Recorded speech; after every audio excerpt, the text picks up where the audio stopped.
마가복음 1장 14절에서 15절입니다. 요한이 잡힌 후 예수께서 갈릴리에 오셔서 하나님의 복음을 전파하여 이르시되 때가 찼고 하나님의 나라가 가까이 왔으니 회개하고 복음을 믿으라 하시더라. 아멘. 찬양대 찬양하겠습니다.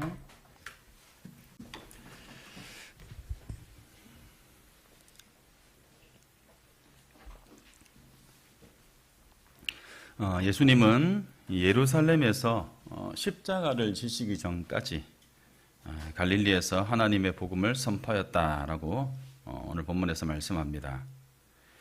이 갈릴리는 당시 중심지였던 예루살렘에서 멀리 떨어진 변방 지역이다라고 할 수 있습니다. 이 정치적으로나 종교적으로나 변방 이었습니다. 대부분의 인구가 농부나 어부, 목자, 일용 노동자가 대부분이었습니다. 대부분의 토지는 소수의 지주들이 다 차지하고 있었고, 이 농민들은 이 지주의 땅을 빌려서 경작하는 소작농들이 대부분이었습니다. 이들은 소작료와 또 많은 세금을 내야 하는 고충으로 그 삶이 많이 힘들었습니다.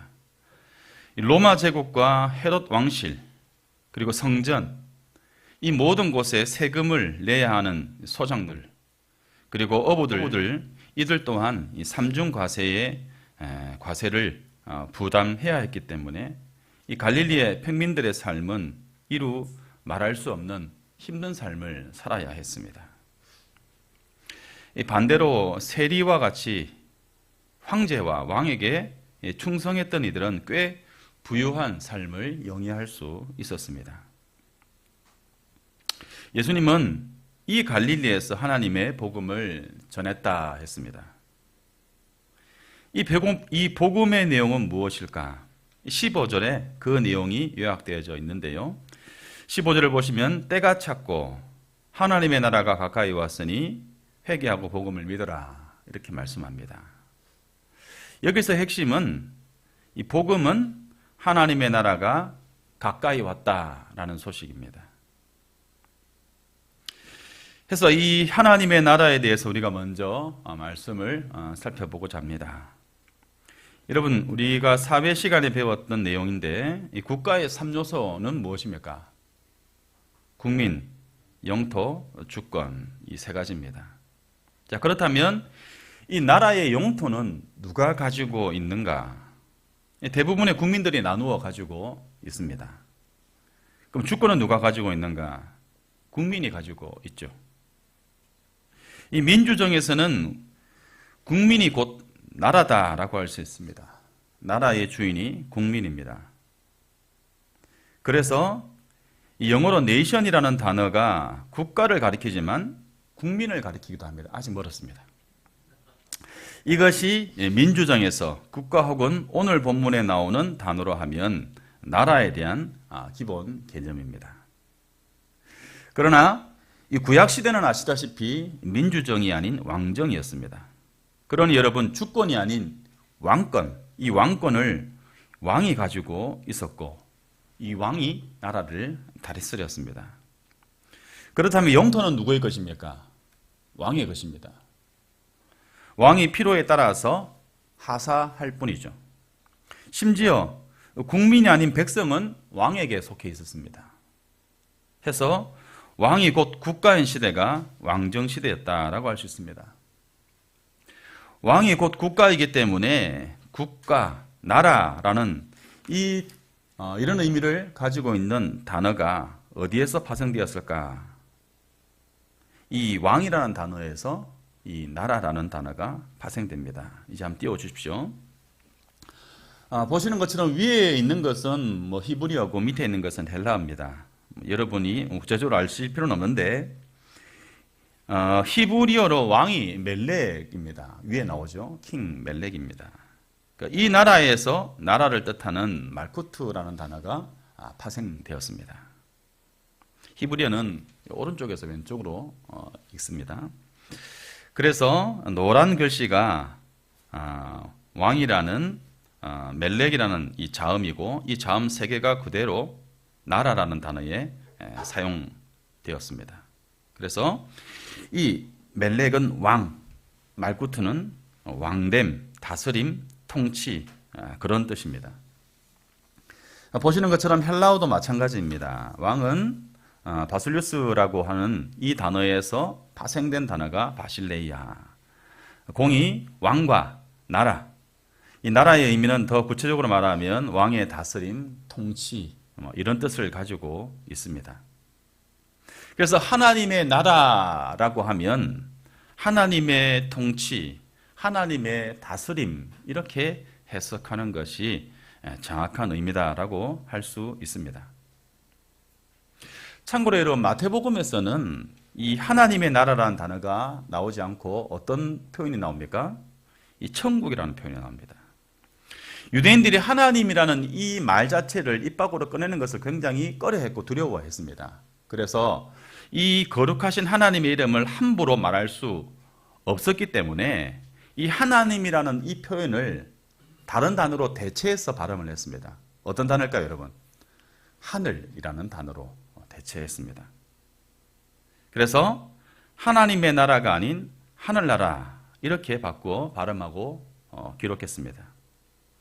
그것을 중국인들이 이 하늘나라를 뭘로 번역을 했을까요, 여러분? 천국이라고 번역을 했겠죠.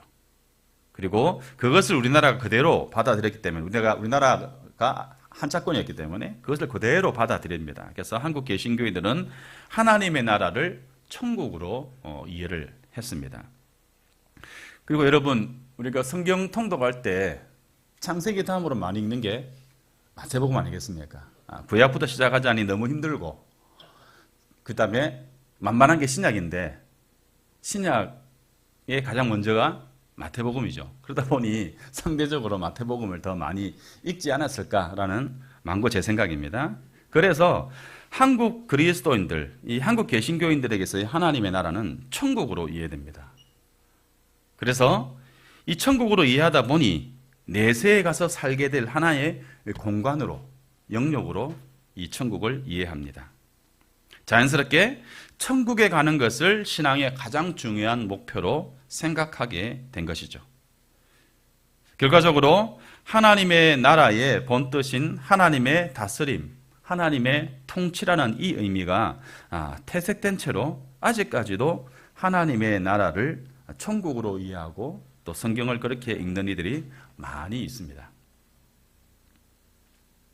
게다가 여러분 복음이 들어오던 때는 한국 근대사에 아주 힘든 현실들이 아주 힘든 시절들을 보내던 때였습니다.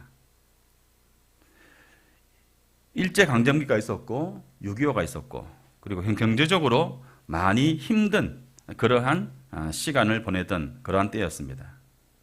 그리고 하나님의 심판을 받아서 명랑하게 될 것이라는 시한부 종말론이나 세대주의 종말론의 깊은 영향을 받게 된 한국교회는 초창기는 물론이고 이 폭발적인 성장기를 이루는 가운데에서도 교회에 있어서 가장 중요한 것은 예수를 믿어 천국 가는 것, 천국에 들어가는 것, 그것이 가장 중요한 이슈였고 또 이렇게 예수를 믿어 천국에 들어가게 하는 사람들을 만들어내는 것, 그것이 최고의 지상 최고의 사명으로 믿었습니다.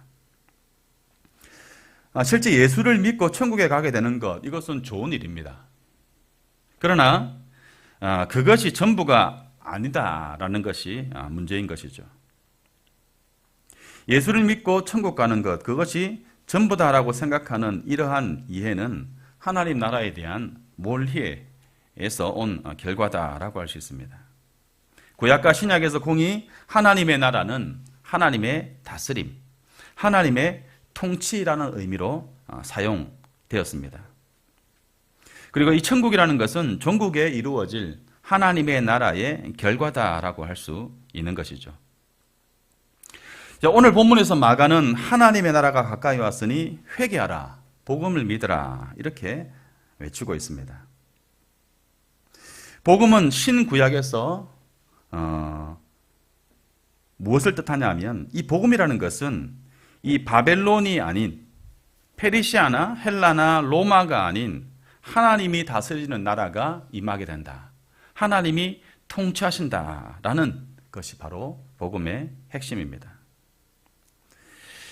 애굽에서 바로의 다스림 가운데서 해방되었던 이스라엘 백성들이 하나님이 다스리는 그러한 시대를 맞이한 것, 그것이 그들에게는 고대하고 고대하던 기쁜 소식, 좋은 소식이었습니다.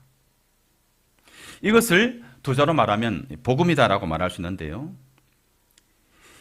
이 복음을 믿으라라고 말하기 전에 마가가 말하고 있는 것은 무엇이냐면 회개하라라고 말씀합니다. 그러면 여러분, 회개는 어떤 의미겠습니까? 오늘 본문의 문맥에 고려해서 회개하라라는 그 말은 일종의 전향하라라는 그러한 말과 같습니다. 지금은 여러분 박물관으로 바꾸어져 있는데 거제도 고현과 수월지구에는 대형 포로 수용소가 있었습니다. 수용된 사람들은 누구냐? 북한 인민군 한 15만 명과 중국군 2만 명 도합해서 이 17만 명이 이 대형 포로 수용소에 나뉘어 수용되어 있었습니다. 이게 얼마나 많은 숫자냐면 여러분 우리나라의 수감자 인원, 구치소와 감옥에 수감되어져 있는 인원이 몇 명인지 모르시죠? 5만 9천 명 정도 된다고 합니다.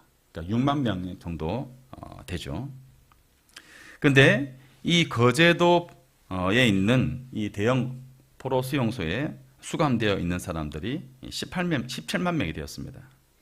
그런데 그러한 전정 포로들 가운데 어떤 사람들이 있었냐면 이 남한 체제를 선택하고 반공을 수용해서 남한 이 땅에 잔류를 희망한 포로들이 있었습니다.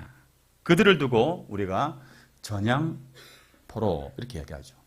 전향한 사람들이다 이렇게 얘기합니다. 기존 체제를 부정하고 새로운 체제로 전향한 사람들. 오늘 본문에 나오는 회개는 바로 이러한 전향이라는 이 단어와 맥을 같이 합니다. 회개는 단순히 지은 죄에 대하여서 잘못했습니다라고 시인하는 것이 아니라 그것을 넘어서 하나님의 다스림을 받아들이겠다. 자기를 다스리는 분으로 하나님을 선택하겠다 하는 것입니다. 다시 말해서 하나님의 다스림을 수용하고 그 뜻에 따르기로 전향하는 것, 이것이 바로 회개입니다. 이제부터는 하나님을 나의 주님으로 모시고 살겠습니다. 이렇게 전향하는 것, 이것이 회개입니다. 여러분, 선교 단체인 CCC가 있습니다. 이 CCC의 유명한 사형리라는 것이 있는데 4가지의 영적 원리를 줄여서 사형리라고 말을 하는데 내용은 이렇습니다. 하나씩 보시면 하나님은 당신을 사랑하시며 당신을 위한 놀라운 계획을 가지고 계십니다. 자, 2번 같이 해볼까요? 사람은 죄에 빠져 하나님으로부터 떠나 있습니다. 그러므로 하나님의 사랑과 계획을 알 수 없고 또 그것을 체험할 수 없습니다. 3번 예수 그리스도는 사람의 죄를 해결할 수 있는 하나님의 유일한 길입니다. 당신은 그를 통하여 당신에 대한 하나님의 사랑과 계획을 알게 되며 또 그것을 체험하게 됩니다. 4번 우리 각 사람은 예수 그리스도를 나의 구주, 나의 하나님으로 영접해야 합니다. 그러면 우리는 우리 각 사람에 대한 하나님의 사랑과 계획을 알게 되며 또 그것을 체험하게 됩니다. 이 사형리는 노방전도, 이제 길에서 우리가 전도하는 것을 노방전도라고 하죠. 이 노방전도에 사용되어진 하나의 도구였기 때문에 한계가 있을 수밖에 없습니다. 그렇지만 그럼에도 불구하고 2가지 정도의 아쉬운 점이 있습니다. 첫 번째는 이 4번을 보시면 이 4번에서 예수님을 영접할 때에 하나님의 사랑과 계획을 알게 되고 체험하게 되는 것이다 라고 말을 하고 있는데 하나님의 계획을 그것을 알게 되고 체험한다는 것, 그것을 넘어서 우리는 그 계획을 깨닫고 그것을 위해서 살아야 한다는 당위에 대해서 말하지 않고 있다는 점이 아쉬운 점이라 할 수 있겠습니다. 그리고 둘째로 하나님의 사랑과 계획이 계속적으로 반복해서 나옵니다. 그런데 그것이 명확하게 무엇인지에 대해서는 말해주지 않고 있습니다.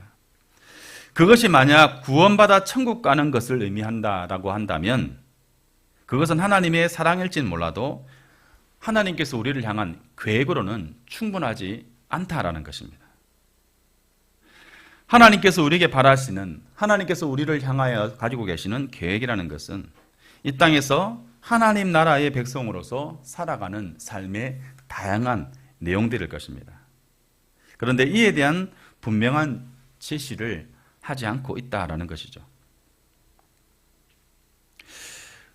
여러분, 우리의 각 사람에 대한 하나님의 계획이 무엇입니까? 천국에 가는 것, 그것은 너무나 중요한 문제이지만 그것은 후에 일어날 결과다라고 말씀을 드렸습니다. 그렇다면 이 땅을 살아가고 있는 그리스도인들을 향한 하나님의 계획은 무엇입니까? 그것은 우리가 하나님의 백성으로 하나님의 다스림을 이 땅 가운데서 실현하며 살아가는 것입니다. 다시 말해서 하나님께로 전향한 사람으로서 하나님의 통치 가운데 살아가는 사람들, 그들이 바로 그리스도인들이고 그것이 그리스도인들을 향한 하나님의 계획이다라고 할 수 있겠습니다. 하나님의 의를 이루는 것, 아니면 호세아서에서 말씀한 것처럼 인애와 자비를 베푸는 삶, 이 모든 것들이 우리를 향한 하나님의 계획인 것이죠. 이에 마가는 하나님 나라가 가까웠으니 회개하고 복음을 믿으라 이렇게 말씀합니다. 오늘 제가 오늘의 본문을 통해서 던지고 싶은 질문은 우리는 복음을 믿는가라는 것입니다. 벌써 20년이 넘었는데요. 제가 필리핀에서 저희 부부가 이제 첫째 아들과 함께 이제 만 20개월 됐을 텐데 필리핀에서 만 5개월을 살았던 적이 있습니다. 그러니까 한국에서 단기 선교팀이 이렇게 왔었기 때문에 그들을 따라서 탁상안이라는 계곡을 이제 가보게 되었습니다. 이 선교팀들이 작은 사람이 이렇게 노를 지어서 가는 작은 보트가 있습니다. 그 보트를 타기 전에서 점심을 먹고 있는데 아주 인상적인 장면이 있었습니다. 필리핀 현지인들이 한국인들에게 노래를 불러주고 팁을 받는 그러한 식당이었습니다. 기타를 치면서 한국인들이 좋아할 만한 노래를 불러주면서 그 노래를 들려주고 이제 한국인들에게 팁을 받는데 그 노래를 불러주는 가수가 남녀 한상이었는데 우리 팀이 교회에서 온 팀이라는 것을 알았어요. 그래가지고 이 팀들에게 교회 노래를 불러주면 이 친구들이 좋아하겠구나 라고 생각을 했겠죠. 그래서 기타를 가져와서 감정을 넣고 노래 하나를 불러주었습니다. 어떤 노래일까요, 여러분들? Amazing. 그러면 좋은데 이들이 불러준 노래가 한국말로 불러줬습니다. 한국말로. 노래를 기타를 치면서 딱 나오는 그 첫 가사가 예수 믿으세요 이렇게 이런 노래를 불러주었습니다. 그 현장에 있는 사람들이 많이 웃었겠죠.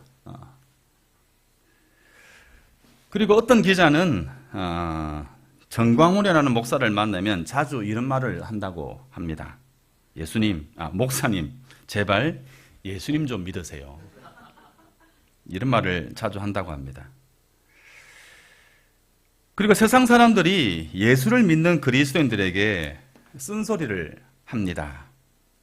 예수를 믿어도 제대로 믿어라. 자, 그렇다면 여러분, 우리는 하나님의 복음을 믿느냐라고 말 때에 우리는 어떤 대답을 할 수 있겠습니까? 우리는 복음을 믿는가? 여러분, 복음이 무엇입니까? 복음이란 굿뉴스죠. 말 그대로 좋은 소식입니다. 이 복음이라는 이 단어는 구약 성경에서 온 단어입니다. 유대인들은 이미 이 복음, 이 좋은 소식이라는 단어를 사용을 해왔습니다. 그리고 이 복음이 이루어지기를 확수고대하였습니다. 다른 성경에서는 이 좋은 소식을 기쁜 소식으로 번역을 했습니다. 유대인들이 이루어지기를 고대한 좋은 소식, 기쁜 소식이 무엇이겠습니까? 이사야서 52장 7절의 말씀입니다. 같이 한번 읽어보겠습니다. 시작. 좋은 소식을 전하며 평안을 공포하며 복된 좋은 소식을 가져오며 구원을 공포하며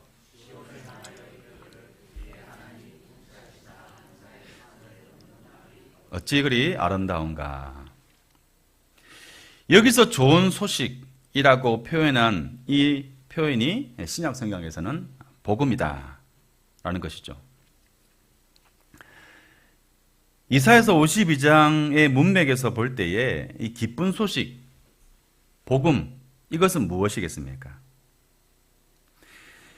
이 당시 이스라엘 백성들이 바벨론이라는 제국에 의해서 강제 이주민의 생활을 하고 있었습니다.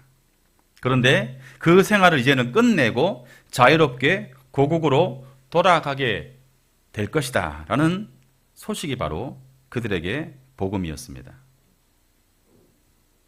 유대인들의 역사를 돌아볼 때 이 복음은 시대에 따라서 각각 함의하는 바가 달랐습니다.